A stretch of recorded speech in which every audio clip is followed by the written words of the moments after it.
Welcome to Good Burger Reviews. My name is John. I'm here with Ryan again to review a brand new 2026 movie, and that movie is The End of Oak Street.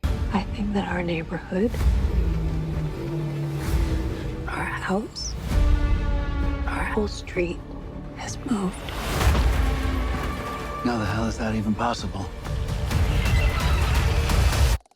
Get out of there! Run! What the hell's going on? Get inside now! I just heard a gunshot!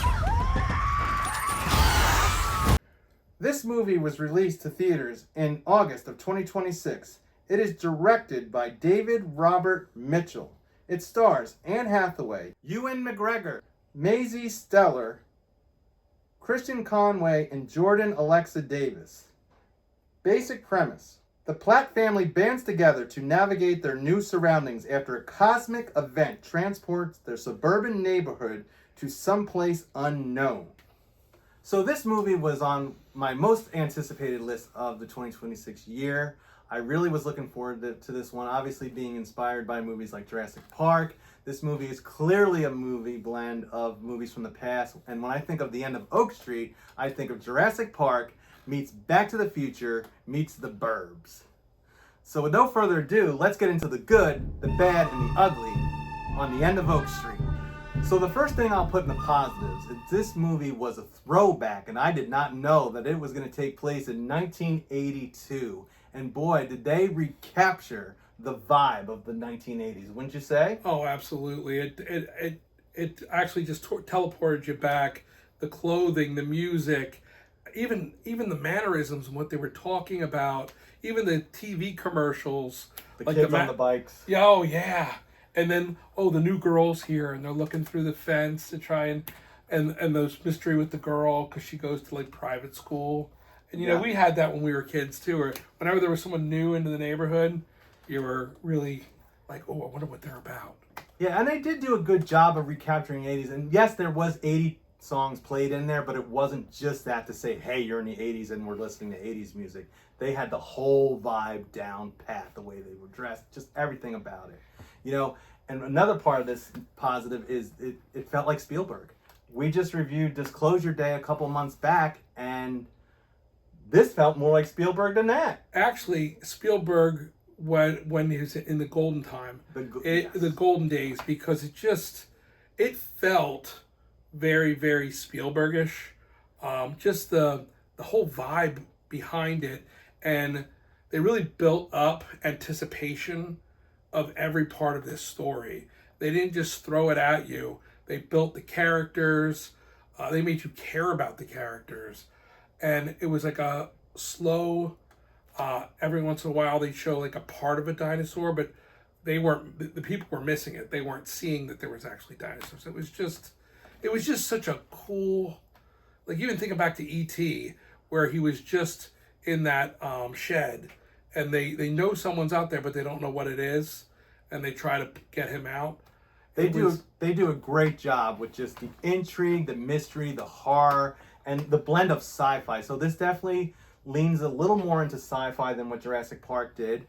It had that Close Encounters and E.T. vibe going on with it, Absolutely. with scenes where there's bright lights are being shined through the windows at night and they don't know why and what's going on. I mean, they just really had that element down so pat.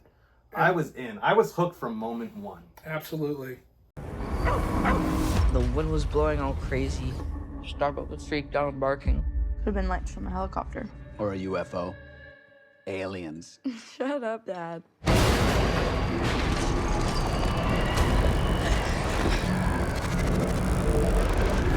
So the next thing we're going to put in the positives was something I was concerned about, was the dinosaurs. I was just worried that this was going to be like the generic dollar store version of Jurassic Park in another scenario. You know, one thing that the Jurassic Park story always had, there was always little snippets like in the Lost World and in some of the Jurassic Worlds where the dinosaurs would come on the mainland and you would get just a little bit of what this entire movie was, dinosaurs running through the neighborhood. And this movie does a great job with the dinosaurs, the image, the differences. Mm-hmm. Oh, yeah. It wasn't just a carbon copy of what they did with Jurassic Park. These dinosaurs look really more real, in my opinion. it was crazy. And they also they went a little bit more towards, they say dinosaurs were like the birds. Some of the dinosaurs had like bird look. Some of the dinosaurs had hair. It just was it was really just fascinating, the turns they took, and really the realism of what they would look like was unbelievable. Yeah, and there was a T-Rex, but the T-Rex didn't look straight up like Jurassic Park T-Rex. It definitely it seemed a little smaller, but that was fine. It had an intense look and intense action. There was hair on it too. Hair on the T-Rex, a hairy T-Rex. It wasn't hairy, but you could, because they got close-ups of it, you could see like little hairs coming out. Well, I'm gonna elaborate in spoilers why there's hair on the dinosaurs. Oh, okay. I think you know why, and we'll get into it in spoilers because it's definitely a spoilerific moment. But there was nods to Jurassic Park, like the Pile of Duty. Oh my gosh, that was a Pile of Duty, and I'm thinking of Jeff Goldblum. That's a lot of dog. You're gonna put your hands in there. But she's a lively one, isn't she? Yeah. So, I mean, it just nodded to Jurassic Park enough where it didn't feel like we're robbing you, Jurassic Park. And this is the first movie, unless you can think of any, I can't think of any movie since 1993 that has capitalized on dino action. This movie definitely has taken a different premise, a different approach, and capitalized on the dino action.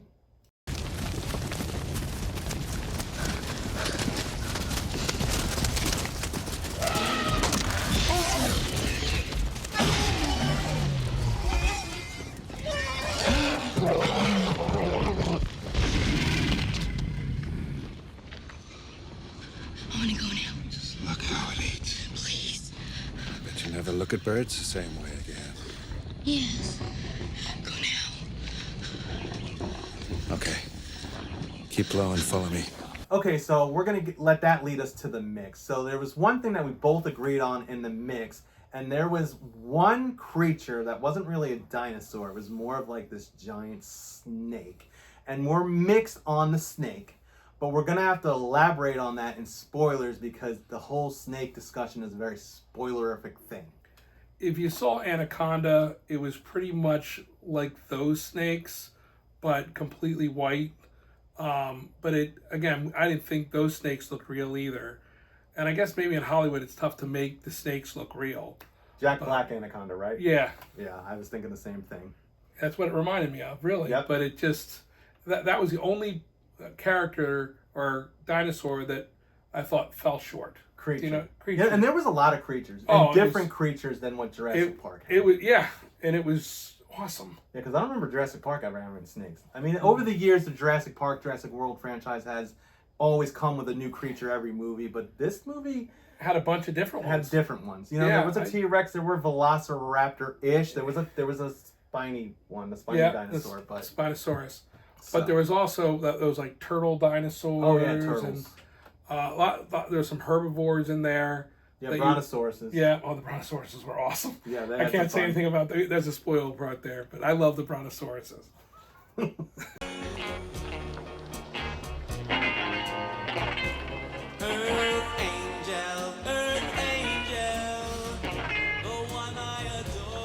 boy, you all right?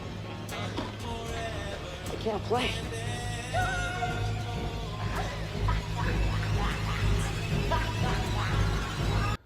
Okay, so there is, we had to stretch a little bit, but there is a negative to this movie. And overall, it has to do with the ending and the overall story having a plot hole. Yeah. So in the beginning of the review, we talked about this being kind of connected to Back to the Future, which insinuates that there's time travel in the movie. And that's all we're going to say about that. We will elaborate on the plot hole in spoilers, but yeah, there's a paradox that happens, but if we tell you, it will ruin the story. So we're going to wait till spoilers and we will tell you all about this. But I'm going to recommend that you watch the movie first before you get into our spoilers, because it's probably top 2 movies I've seen this summer and one of the best movies I've seen in a long time. Yeah, I'm on the same page with that. So we're going to make this all make a little bit more sense by getting into the spoiler section now. You've been warned. Spoilers. So this movie opens up in the typical 1980s suburban town, and like we said in the spoiler-free section, they nailed it. I mean, there was a block party going on. Every 80s song that was released in the 1980s probably got a little snippet in this part. Absolutely. You know, you see kids riding around on bicycles, and I thought it was funny with the kids on the bike because the one kid was way too big for the little bike he was on. Yeah. You know, all the great 80s tropes, and it even though that was kind of tropey, it had me latched. I was excited watching it. It was feel good laughing. Like it was very nostalgic, and the bigger kid was trying to get to one of the main characters because he had a bow and arrow and accidentally shot it. It went into the spokes of his brother, and he ended up flying through and broke his arm. So this kid was chasing him for a round a bit, trying to beat him up, and you could see that he was too big for the bike. I think that was a look they were trying. I think that was a look me of the Goonies. Going down the hill in the Goonies. Oh yeah, well, what is his name? What's Chunk? the guy? Yeah, not Chunk. What is the guy's name he's famous? Sean Astin? No, the oldest one. Corey Feldman. Oh, I don't know. I can't think his name. But he was big on that little girl's bike. And yes, in the Goonies, yes. So now I forget the name, but I'll flash it across the screen. Yeah. But so while the kid drama is going on, we also have adult drama going on. So Anne Hathaway and Ewan McGregor were really good. Like, I mean, they had their A games going. Very good acting. There's definitely family drama. Like they're on the rocks, kind of like the beginning of The Strangers, where they were on the rocks. And the kids kind of, he lost his job. Oh, I love this pizza car. He delivers pizza, and he didn't tell his wife, Anne, that he was delivering pizza. And the kids basically are hearing them argue at night. So, I mean, it takes its time setting the stage so that we do know these characters. We both were I was a little mixed on that part, but I think at the end of the day, it was worth waiting for the dino action. I think it was purposely done to build a lot of the when you do reviews, a lot of the big problems with all these kind of movies is they don't really develop the characters. And I think one thing that they did very well is develop a feel for every character in this story, even the sub characters, like the annoying neighbor. Yeah, they he was funny. They really set up every little actor that was going to be a part of this, and made you feel a certain way about each and every one of them. Yeah, it mostly is about the core family, but there is like the neighbor who's kind of wacky. He's arguing, and he gets his desserts at the end. He's like a Karen. Yeah, he was definitely like a male Karen, complaining about the dog, complaining about the poop, which wasn't even them. He's the reason there was a big stack of poop in his yard. He deserved that. Oh, it was so awesome. But then there was like this librarian who's involved with the story, and this older lady that Anne Hathaway's character is taking care of. Yeah, she was like an editor for her husband, who was a famous writer. Like, again, they gave you a lot of background on all these characters. Yeah. I mean, it's decent enough for what this movie is. Yeah. And then, as we're learning about all the characters, then the intrigue and the mystery of the horror starts happening. So, like, there's strange lights at night, and there's a strange plant that grows in the old lady's yard, and the power's going out, and it's raining at bizarre times, and just the neighborhood's getting weird. So I felt like this movie goes, this town or the street goes through this, or it's like a little section of the town, because it's more than just Oak Street when you see the whole. It's like a little it's like a circle neighborhood. Yeah, it's basically a neighborhood. Yeah. And basically, what we learned throughout the whole movie is that this little neighborhood transforms somehow back, and they don't really explain it too much, back to the time of the dinosaurs. And it's just this little section. And that section of the dinosaurs transfers to the future. Yeah. So that was also what was giving us the Back to the Future vibe, because once they realize that they're in the past, they're trying to figure out how to get back to the future. Mm-hmm. And they do that by finding these little portals that are like little orbs that just kind of pop up here and there. There's no real explanation to how any of this works, but for this movie, it's good because you got us where we needed to be with it. And I think they tried to get there, but they didn't go well into it. But there was like and I know he's famous, but I can't think of it, the scientist that the young girl wanted to learn from at Cornell, because he was a teacher, but he was talking about wormholes, and she was talking about, if I had enough money to go to college, this is where I'd go, because I'd want to learn about these wormholes. So they gave a little bit of this is where it's going to go, but they would have taken so much time trying to go through all that, and they didn't do that. God's not gonna let us die here. Greg, you only go to church at Christmas and now you're telling the kids God's looking out for us? What about the people who are out there getting eaten? Yeah, so I mean, for what this was, you don't need a super backstory. It made sense enough, though this is where the plot hole kind of comes in, but we'll elaborate on that in just a bit, because I want to get to the second act of this movie, which is where the dino action starts to creep in. Because the whole first act, it is just like little spots here and there, dino's tail pops out, and everyone's not really sure what's going on. Like literally once it's that next day, and it's like, the one neighbor gets in his car, drives to work, and I said, that guy's going to come right back. And he did. And he came right back. And, you know, the Core family, this is where it started to feel like the last house in the second act, because soon as the Core family realized that they were in Dino Land, they ran back to their house and they boarded it up like nobody's business. And I thought, oh God, please don't be the entire second act, third act of this. But they do find reasons to go out, which... The dog. The dog, yeah. They left because the dog, there is a dog, and the dog gets out. Dog never was in, but the dog, the youngest kid gets distracted by the dog being out chased by dinosaurs, which caused the younger kids to go out, which caused the parents to go look for them. That's how we get the Core group to leave the house so that we get more dino action scenes. And this is where there was a lot of great dino action scenes. And when I say dino actions, the dinos got their own action going on. There's this one scene where the brontosauruses are doing it on someone's house. On someone's house, and they get a picture, and he's sitting there because he has this like big sledgehammer. Ewan McGregor's character has a big sledgehammer, and he's sitting in front. The wife wanted to get the picture of him in front of it. And again, the brontosauruses have hair and everything. Like, they don't look like the Jurassic Park dinosaurs, but it was just a funny. It brought a lot of levity to the whole thing. Yeah, because the tone at points, and even before that, the tone gets a little dark, and then it definitely gets darker after that. But that definitely was like a levity, funny as hell moment. I was dying of laughter. But there was also some intensity. I mean, these dinos are running through the neighborhood.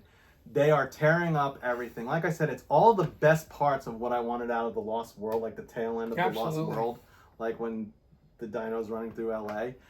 And it just, the dinos get into everything. And that's where the snake, so we can elaborate on the snake now. Yeah. So the snake, this big snake, which was first in a pool, then somehow manages to get back into the house. And they never closed the door. Like, it makes it came in the window, though.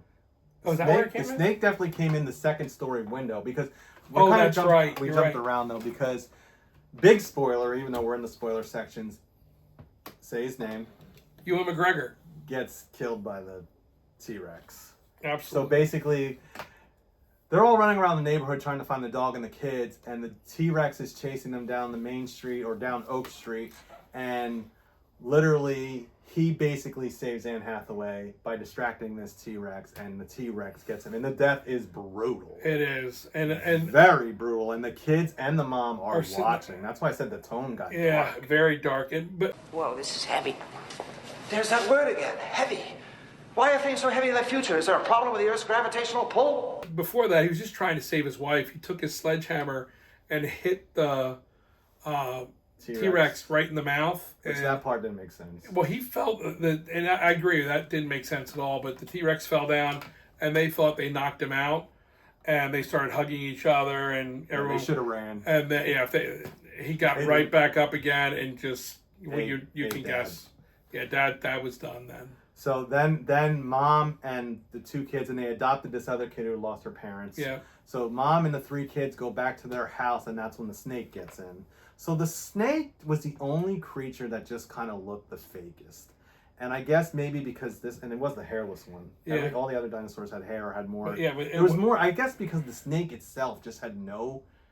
There's no description to it. It literally just eyes and a nose and white. Long and just very long. And it looked small in the pool. Yeah. And then it's huge when it gets to the house. So, but it gets into the house, and the scene itself was fun and scary and intense. But, you know, the fact that the snake just looked rough. Yeah. It crawls into this house and gets into everything. And literally, the other unbelievable part of this scene was that the snake literally flew past every character that was still alive in this house. And they did not notice. Yeah, not at all. And it went down to where the mother was and was just about to eat her when the boy shot it with an arrow. And he came flying up. Instead of getting his mom, he flew up towards him and he shut the door. And then mom is like butchering this snake, and the snake never came back to her. It just left. Yeah, it was intense, but like the snake reacted to the one shot of the bow and arrow, but never reacted to any of the knife stabs but to leave. But anyhow, that was one scene, and then pretty much after that we get to the climax. So this is one of those movies where it's like you've done this wonderful job creating this intrigue, mystery, action. You've put these people in a situation where how the hell are they going to get back to it? Now they gave us hints of how they might, because there's one scene where mom and dad saw like the orb in the one house. But they wouldn't go in it because they didn't have their kids yet. So eventually, after dad's gone, they do find another orb. Of course it's up on a hill, so we have this whole journey from one side of the neighborhood to the other side with mom and the 3 kids, which I thought it was quick, it was pretty quick to get there. Yeah. And I thought they were going to get in too easy. Remember I said this is too easy right before they were going to jump in this orb. And they're debating because they don't know where the heck it's going to go. Like nothing told them where they were going to end up. You know, this was all like the E.T. meets Close Encounters vibe going on. And the one kid misses the orb. So the kid that they adopted in gets in through this orb right away, and I thought that was fast. But then the second kid misses it and falls. And to break his leg, but got better as the story went on. So there is some suspension of disbelief on this. Yeah. I mean, the whole movie is suspension of disbelief, but the fact of how great it was, the story, the dinos, everything, you can kind of just work around it. Yes. But here in the tail end, of course, they're going to try and wrap it up one way or another. So they do eventually get back in, and it is the most intense scene. I would say it is inspired through a lot of typical action creature features, mostly Jurassic Park or anything where there's a giant something chasing somebody. You know, they almost die, they get really close, and a random character, the librarian was in her house, and she gets eaten brutally. And they all jump back in. Well, like alligator-looking things, you know what I mean? Yeah, they look like, I don't know what they were. I don't know what they were either, but they could stand up straight like a T-Rex, but they were smaller. It was alligator-looking things that could stand up. Oh, and the dog came. So when the kid fell, the dog came. So they did find the dog. So you got mom and the 2 kids are still left here. Dad's dead. They jump into this portal, orb. They go back to, and then when we didn't learn until the way end of the movie, because she's like, what year? They fall in Medea's pool. That was funny. Like, so this lady that was totally Medea was like, so all of a sudden people are just falling out of the sky into her pool, and she's like, oh, you're my pool, oh, my pool. But, you know, Anne Hathaway's standing there, and she's like, what year is it? What year is it? She's like, hell, it's 1982. That's the dumbest question I ever heard. What's wrong with you? Oh, hell. Help me, Jesus! Help me, Jesus! Help me, Jesus! She was, by the way, she was awesome. But that again, another good acting. It was she brought a lot of funniness to the whole thing. But they realized that they were right there, and they know the date. It was right before they would. I think they had like 25 minutes. Yeah, they knew the time. Yeah. It was 11:05 and it was 10:45. So they had mom went into like a payphone and we didn't know what she was in there for I a while. I called it. I said she's ordering a pizza. Okay. I said she's ordering her pizza, but she's really secretive about like what she did, because I guess she didn't want to get the kids hope, because she was like, I'm gonna call and order a pizza, because they were on this giant hill and they could see the neighborhood. Yeah. It's like almost like it was like outlined. Yeah. And it's like she's literally thinking, if I can get dad to come out of the house, because they're pretty much back in time. They're ahead of they're ahead of where they were. So they literally they get dad to deliver a pizza to the neighbor's house where they're at, and literally they run to him as he shows up, and it's a very happy ending. But then of course, looking back on it, it's like, well, then I was thinking, well, then when they get swept back to Jurassic period, they're without dad, who dad is the one that protected mom to keep her alive, and he protected the kids a bunch of times too. So like if it's like a paradox, some of those people would not have made it back without dad. So it's like Excuse me.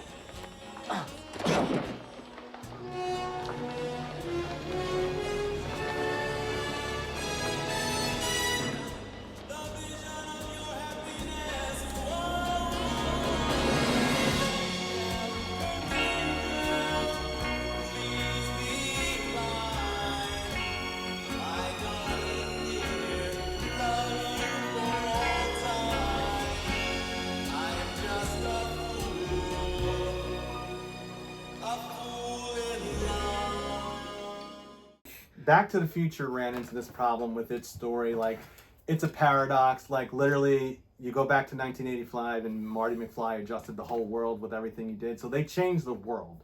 So it wouldn't have made sense, because if Dad doesn't go to save them, then they would have never made it there. So again, another plot hole, which at the end of the day wasn't the biggest deal, but it still became pretty obvious. Like, whoops.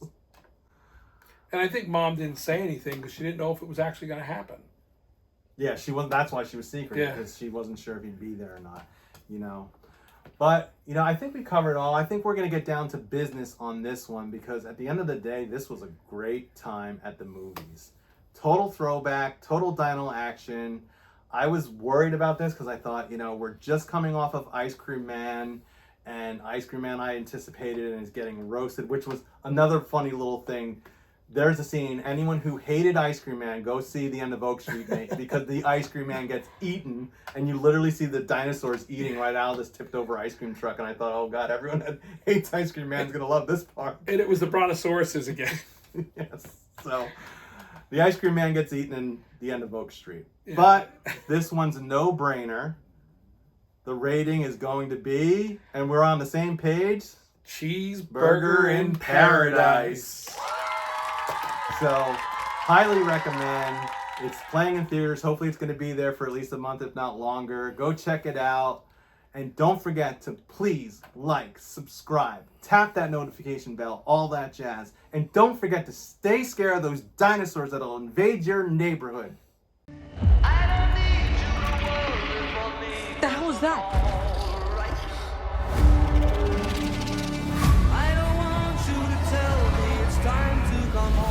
We can't leave.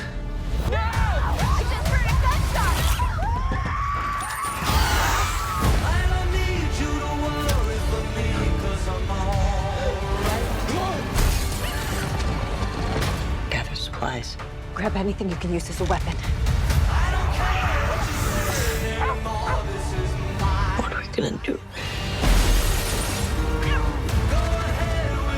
We're gonna survive.